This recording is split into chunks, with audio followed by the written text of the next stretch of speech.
COVID-19 yang biasa kita kenal dengan coronavirus disease pada tahun 19 memberikan warna lain dalam kehidupan. Kalau kita perhatikan dari kuadran emosional, ini adalah kuadran emosional zona COVID, di mana orang pertama kali sangat ketakutan sekali, memberikan stok masker, kemudian obat-obatan berlebihan, kemudian menyebarkan rasa marah, kemudian kebencian, bukan main. Tetapi zona itu ternyata terlampaui. Sekarang kita sudah mulai masuk ke zona yang kedua, di mana orang sudah mulai menerima kenyataan, stop membaca sesuatu yang membuat cemas, kemudian belanja berlebihan juga sudah mulai dikurangi. Sebetulnya masuk akal juga sih dikurangin, dikarenakan banyak yang di PHK, uangnya sudah mulai habis ya. Kemudian mulai mengenal emosional sendiri. Apa yang bisa kita lakukan untuk kebaikan dan menyadari situasi dan berpikir untuk bertindak. Ya, stop menyampaikan sesuatu yang belum tentu kebenarannya di media sosial. Menyadari juga bahwa pihak lain sudah berusaha dengan baik pemerintah, kemudian baik jenjang pusat, provinsi, kabupaten, bahkan ke desa dan RT RW. Nah, yang sekarang itu kita berada dalam zona yang putih, mulai memikirkan bagaimana bisa membantu orang lain. Yang kita tahu sekarang ada yang terkena COVID, kita coba peduli dengan tetangga kita, mengantar makanan, memberikan telepon, atau memberikan sedikit makanan untuk memperhatikan kesehatan dia dan keluarganya. Zona inilah yang kita sebut dengan zona bertumbuh. Ini bisa dikembangkan dan kemudian melahirkan sebuah situasi, kalau kita bilang ke komputer tuh shutting down ya, mengembalikan lagi kepada tatanan awal bahwa seorang muslim tidaklah kuat imannya ketika dia tidur nyenyak sementara tetangganya kelaparan.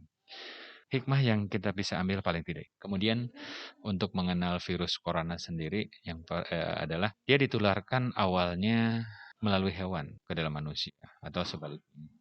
Bisa juga dari hewan, kemudian dalam proses pemasakannya yang tidak baik sehingga menyebabkan virus tersebut tidak mati dan manusia, yaitu penularannya bisa melalui droplet, kemudian sentuhan dengan menyentuh mata atau kontak erat personal seperti berjabat tangan. Cuman kita harus clearkan menjabat tangan ini bukan berarti dengan menjabat tangan kemudian tertular, melainkan ketika setelah menjabat tangan kita kemudian lupa mencuci tangan. Kita lupa membersihkan tangan kita, kemudian menyentuh areal-areal tertentu seperti mulut, mata, telinga, hidung, ya intinya bagian-bagian yang ada di tubuh kita. Yang penularan berikutnya adalah melalui udara. Cuman sejauh ini airborne ini belum kuat penelitiannya, cuman diasumsikan kemungkinan saja bisa melalui udara. Ini adalah jenis-jenis virusnya. Ada virus corona pada tahun 2019. Ciri khasnya ada gejala gangguan pernapasan, kemudian ada demam, batuk kering, sesak nafas, atau kesulitan bernapas.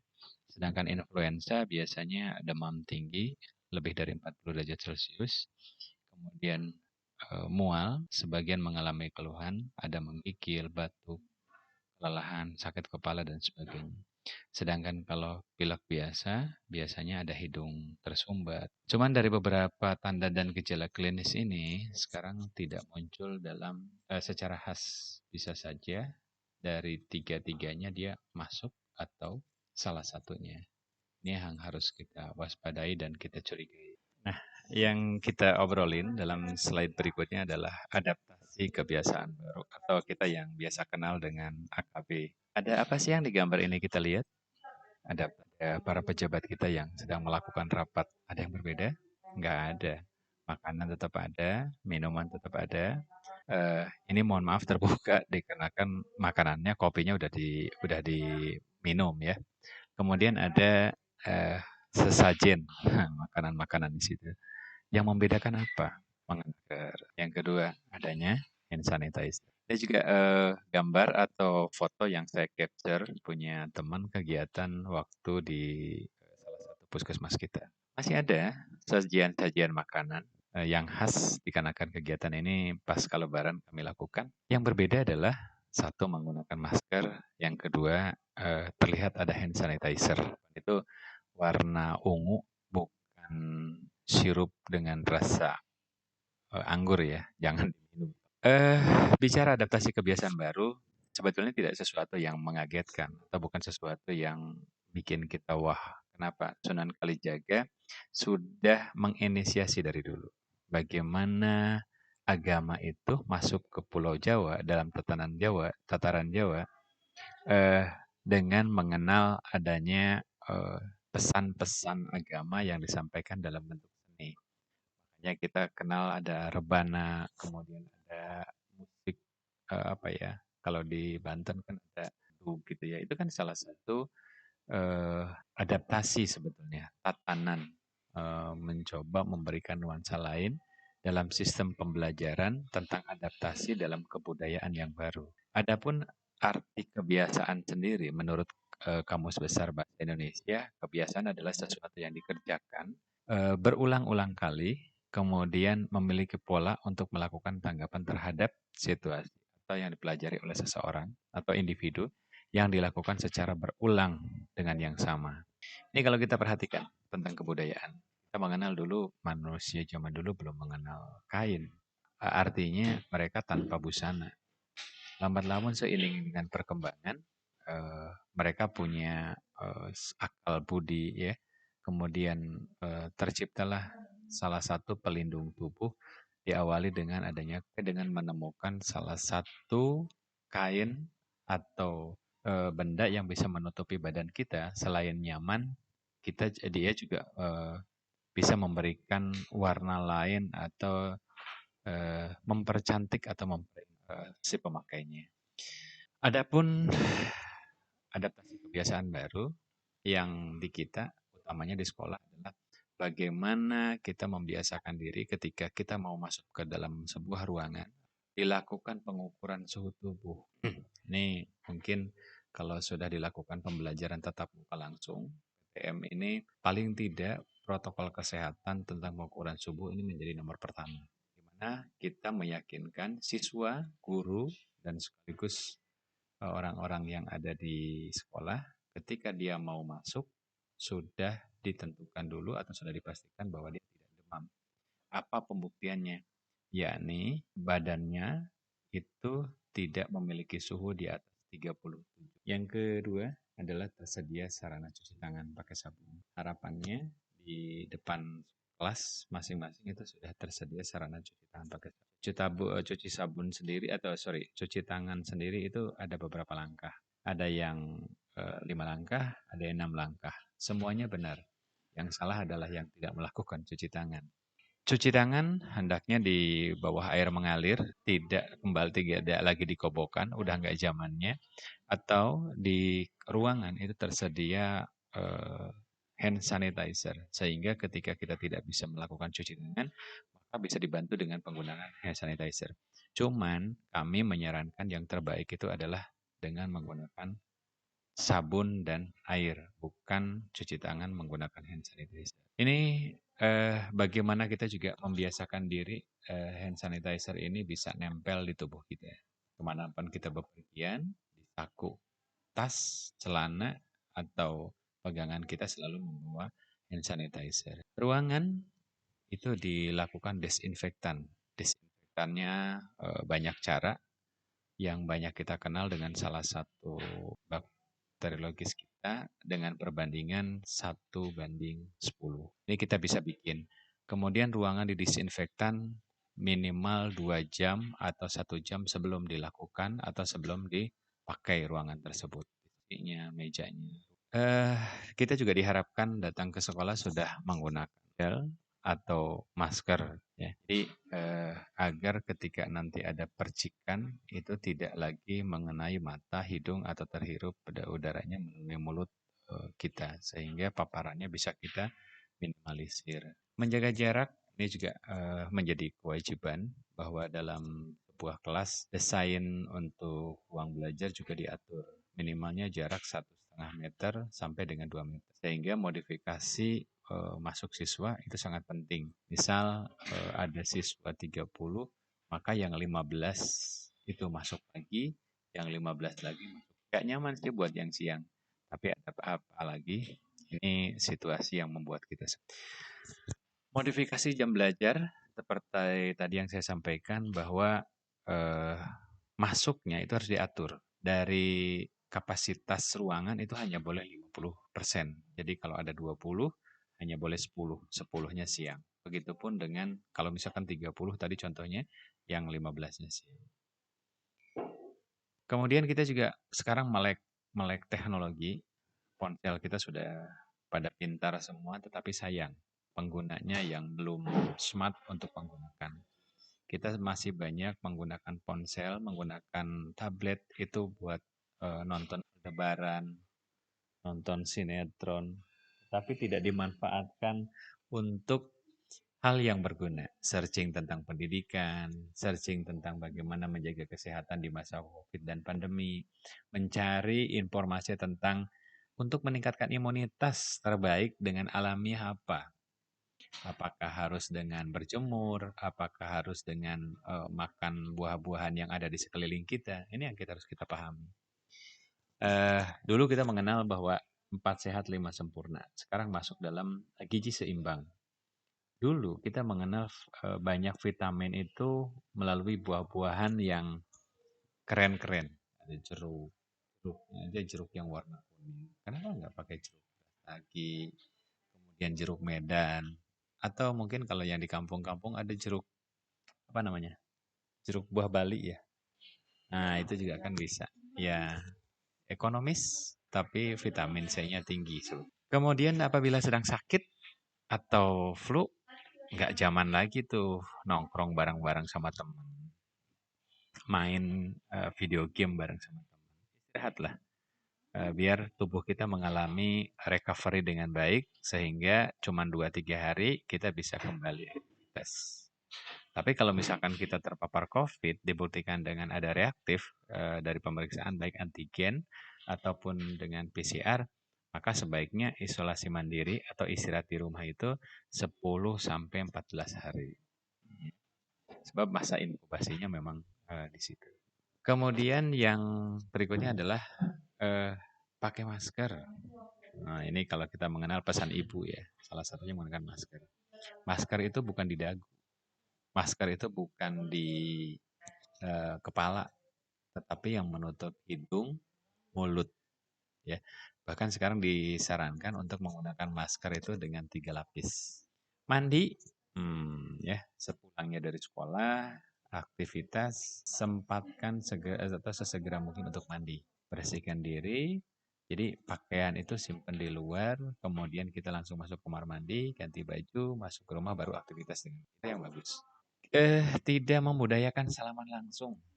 Dalam Islam ini sudah diajarin banget. Salaman, kita cukup dengan melipat tangan kita di dada. Sedikit menunduk, salam kita sudah sampai. Gak ada lagi tuh cipika-cipiki. Apa cipiki-cipika ya. Jadi cukup salaman itu dengan dari jaga jarak. Ya kan cipika-cipiki ya, bukan cipiki-cipika ya. Ya, intinya sih hello lah ya, tidak usah menyentuh, sudah cukup kita melipat tangan kita di dada.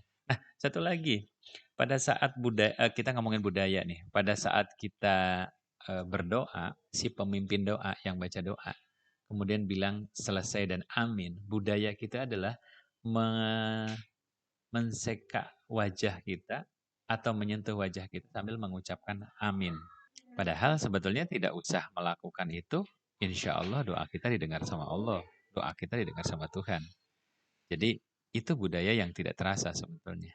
Ya, apa salahnya ketika kita bilang amin, tangan kita lipat ke dada sebelah kiri, sentuhkan dia ke posisi jantung kita. Insya Allah itu lebih kena. Kemudian berupaya menggunakan semaksimal mungkin transaksi itu menggunakan elektronik. Bisa transfer, bisa pakai e-money ya. Sekarang beberapa fitur transaksi itu sudah dengan scan di ponsel kita itu sudah smart. Biasanya sudah ada. Cuman saya juga nggak tahu ya. Kalau di warung kecil nanti ada nggak ya barcode buat bayar beli bakwan gitu pakai barcode swing gitu ya. Menjaga jarak di tempat umum, kendaraan umum ini agak susah. Tapi saya pikir sekarang angkot tuh banyak yang kosong daripada yang penuh. Kalau zaman jadul dulu iya. Kalau mau pulang sekolah harus sampai keluar-luar gitu. Kalau sekarang mobil banyak. Lihat kalau posisinya penuh, cari yang lain. Atau tunggu data yang lain. Kalau dulu, wah heboh. Sopirnya sambil ngerokok, penumpang yang ngerokok, kita yang menghisap. Dapat. Ini orang-orang yang harus kita lindungi. Ada lansia, kemudian ada anak-anak, bayi balita, ibu hamil. Sebaiknya batasi mobilitas. Di rumah, insya Allah lebih baik. Apa yang bisa kita bantu? Nah, kita nih kan pelajar. Bagaimana UKS kita hidupkan kembali. Kalau UKS kan buat anak SD ya. Kalau buat SMP ada Palang Merah Remaja. Nah, SMA Palang Merah Remaja. Jadi silahkan ini digalakan kembali sebab esensi dari UKS, upaya kesehatan sekolah itu bukan mengobati, bukan hanya tali temali, tetapi edukasi. Bagaimana konseling-konseling remaja, ada pojok-pojok untuk komunikasi yang adaptif, yang komunikan, humanis, itu bisa dilakukan. Sehingga pada saat menemukan masalah, dia nggak mencari ke yang lain. Tidak mencari orang yang tidak tepat, tetapi kepada tim UKS atau tim PMR yang kita miliki. Ini mungkin bisa difasilitasi oleh Pak Guru, Bu Guru, bagaimana desain ruangan atau menempatkan ruangan. Kalau sekelumit informasi tentang OKS, ini dasarnya yang bisa kita ambil. Ada Undang-Undang Nomor 23 tahun Undang-Undang Nomor 23 yang membunyikan bahwa kesehatan sekolah diselenggarakan untuk meningkatkan kemampuan hidup sehat peserta dalam lingkungan sehat, sehingga peserta didik dapat belajar, tumbuh, dan berkembang secara harmonis dan optimal. Ya, artinya tidak ada hal-hal yang kita tidak harapkan. Sebab perkembangan seseorang itu tidak hanya fisiknya, tapi juga psikologisnya. Ini pengertian UKS bahwa upaya kesehatan sekolah adalah sebuah kegiatan terpadu lintas program dan lintas sektor. Lintas programnya apa? Program kesehatan itu tidak hanya UKS, tapi ada kesehatan lingkungan, kesehatan jiwa, ada penyakit tidak menular, penyakit menular, dan sebagainya. Lintas sektornya, bagaimana dunia pendidikan, bagaimana dunia usaha juga mensupport agar ini bisa berjalan dengan baik. Apakah pondok pesantren tidak penting dengan UKS? Harus, dikarenakan pondok pesantren merupakan salah satu sarana sekolah juga, atau dunia sekolah. Ini tugas dan fungsi pelaksana UKS. Ya, melaksanakan 3 program UKS. Ada pendidikan, kesehatan, pelayanan kesehatan, pembinaan lingkungan sehat. Menjalin kerjasama dengan orang tua murid. Ada komite. Mengadakan pengendalian atau evaluasi penyusunan program. Sehingga program-program ini bisa dinamis tetapi progresif. Gak cuma tali temali saya bilang tadi. Tetapi kalau dia menghadapi pandemi, maka berubah. Yang kita tadinya ke tali temali, bantuan hidup dasar, maka kita sigap dengan kondisi kekinian. Ini adalah salah satu kegiatannya. Siswa menjadi sadar akan kebersihan. Dia paham tentang kebersihan lingkungan, kebersihan pribadi, kebersihan temannya, sehingga timbul rasa peduli. Kemudian pemantauan tumbuh kembang bisa dilihat dari tumbuh itu bisa dari badannya ya. Bagaimana dia mengukur berat badan dia, tinggi badan dia. Kemudian berkembang pola pikirnya ya, knowledge-nya, bagaimana dia ikut belajar jika ikut dinamis. Meningkatkan nilai gizi pada makanan yang dikonsumsi oleh anak. Ini pentingnya kita dalam UKS itu salah satunya adalah bentuk kepedulian terhadap sekolah sehat. Nah, sekolah sehat ini harus memiliki visi misi. Salah satunya adalah tidak menjual makanan mengandung boraks, mengandung formalin, mengandung pewarna kain atau tekstil ya. Kemudian meningkatkan semangat belajar pada siswa. Nah, dampak yang kita harapkan pada siswa yang menerima itu dia memiliki komprehensif pesan-pesannya sehingga terwujud tuh siswa yang pintar, cerdik, sehat, baik jasmani dan rohani. Mungkin itu yang dapat saya sampaikan. Terima kasih atas perhatiannya. Apabila ada hal yang kurang dipahami atau kurang dimengerti, silahkan tanya ke Pak Gurunya, biar nanti Pak Guru yang coba kontak ke kami atau ke saya. Insya Allah mudah-mudahan kalau kami bisa kami jawab. Besar harapan saya juga ini menjadi pembelajaran kita semua bahwa pandemi ini semoga berakhir dan kita selalu tetap waspada. Tetap semangat karena sehat itu dimulai dari kita. Tidak akan kita bicara soal orang lain sehat ketika kita sendiri memang tidak pernah sehat atau belum sehat. Tetap semangat, tetap jaga diri, jaga prokes. Assalamualaikum warahmatullahi wabarakatuh.